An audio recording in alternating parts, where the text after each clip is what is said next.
Republican side of the aisle next. We're going to return down south to Georgia. Republican Congressman, member of the House Infrastructure Committee, Rob Woodall. Nice to see you, sir. Appreciate you being with us.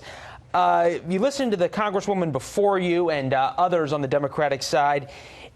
Democrats seem to think that the constitutional crisis train and then possibly the impeachment push is politically good for them. Is it also politically good for Republicans to have this as something to run against?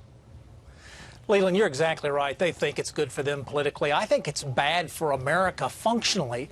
The Democrats told me we couldn't do these investigations in Congress. We needed an independent investigation, which we did with Bob Mueller, a man that we chose in a bipartisan way. But Congressman, Republicans didn't have any problem doing this when President Obama was in office. Republicans were the ones who held Eric Holder in contempt. And now the Democrats want to hold Bill Barr in contempt. And suddenly, oh, boy, you just can't do that to an attorney general. What's the difference? Well, to be fair, Attorney Barr said, I'm happy to answer your questions, Mr. Chairman, but if you're embarrassed to ask your questions and you've got to farm them out to your staff, I think you ought to ask those questions yourself. This isn't an attorney general who's dodging responsibility. He spent 6 hours with the United States Senate, and he'll do the same thing with the United States House. But just as you said in your lead-in, folks have decided on the Democratic side of the aisle, this is a good political issue for them. Bad for America, good for Democratic politics. What do you make of the fact that the president continues talking about this? This is Infrastructure Week. Congress is going to be in session. It's time to talk about things, conceivably get things done for the American people. In Iowa and Georgia, they don't really care so much about the Mueller report. They care about broken bridges and potholes in their roads. The list goes on. It doesn't seem like Congress is spending much time doing about that, and the president keeps tweeting about it. Is that really where you want the president's focus? Well, I want the Congress's focus on infrastructure, undoubtedly. I've got a Democratic chairman. But hold on. Doesn't the president drive so much of the conversation that if he was talking only about infrastructure, Congress might be a little more forced to talk about infrastructure?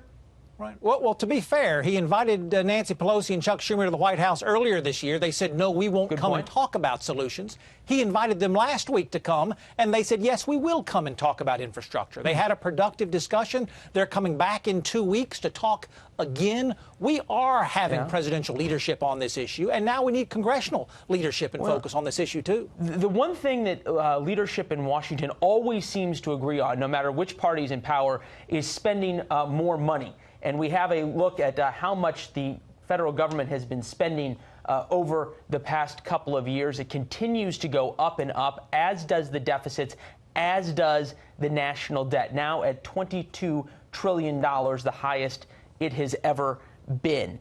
Is it time for Republicans to start talking about something other than spending money and return to fiscal conservatism? Well, the only reason the deficit is as low as it is because Republicans were able to put those budget caps in place in 2011, the best vote I've taken since I've been in Congress. But yes, the president... come on, Congressman. I mean, you guys haven't been able to reform Social Security. You haven't been able to reform Medicare. You haven't been able to cut down on domestic spending. Really, you can't say that Republicans have been really all that tight with the purse these days. Oh, now don't take me as being satisfied with where we are. I'm not. There's much more to do. But you've not seen a Congress in my lifetime take on Medicare the way my colleagues and Paul Ryan took on premium support. Now, we got beat on that issue. We couldn't get a Democratic Senate to go along or a Democratic president. But we took on the issue for the first time in a generation. And I'm proud of that. I hope we can build on that. Okay, but the contrapositive of that would be saying we're not going to keep spending money that we don't have until we get some work on those issues that you just brought up. You and your colleagues, Paul Ryan, while he was Speaker, didn't say that, didn't do those things.